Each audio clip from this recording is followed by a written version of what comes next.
نحمده ونصلي على رسوله الكريم أما بعد فأعوذ بالله من الشيطان الرجيم بسم الله الرحمن الرحيم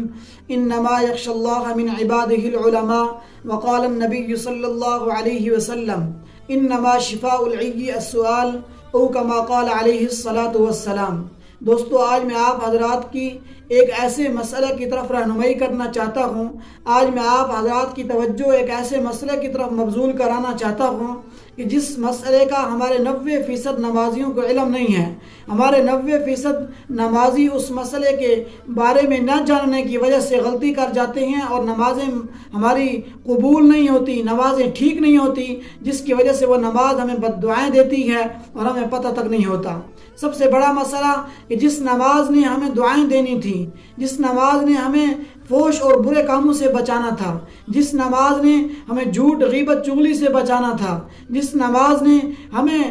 دوسروں کی عزت کو اچھالنے سے بچانا تھا، جس نماز نے ہمیں سیدھے راستے کے اوپر لانا تھا، لیکن وہ نماز ہمیں بد دعائیں دیتی ہے۔ وجہ کیا ہے؟ اس مسئلے کی طرف آنے سے پہلے میں اس کے اسباب بتانا ضروری سمجھتا ہوں کہ سب سے بڑا سبب کیا ہے کہ جس کی وجہ سے ہمیں مسائل کا علم نہیں ہے، کہ ہمارا سب سے بڑا مسئلہ، ہمارا سب سے بڑا سبب یہ ہے کہ ہماری علماء سے دوری ہے، علماء کے ساتھ تعلق کا نہ ہونا، علماء کے ساتھ رابطے کا نہ ہونا،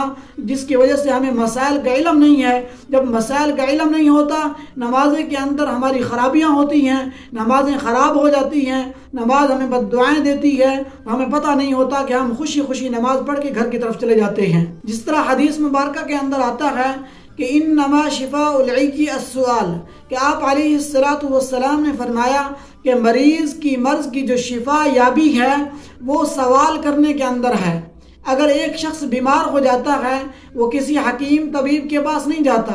اس کو جا کر اپنا مسئلہ نہیں بتاتا، اس کے ساتھ جا کر سوال نہیں کرتا، تو اس کی مرض کیسے ٹھیک ہوگی؟ جب مرض ٹھیک نہیں ہوگی تو یہ شخص، اس کی جان کو خطرہ ہے، یہ شخص اپنے آپ کو ہلاکت کے گڑھے کے اندر ڈال رہا ہے۔ علماء کے سامنے بیٹھیں، علماء کے ساتھ اپنے تعلق کو مضبوط بنائیں گے تو ہماری نمازیں ٹھیک ہوں گی، وہی نمازیں ہمیں دعائیں دیں گی، ہماری دعائیں قبول ہوں گی اور ہم ان برائیوں سے بچیں گے۔ فرض کریں کہ ایک شخص نماز پڑھنے کے لیے آتا ہے،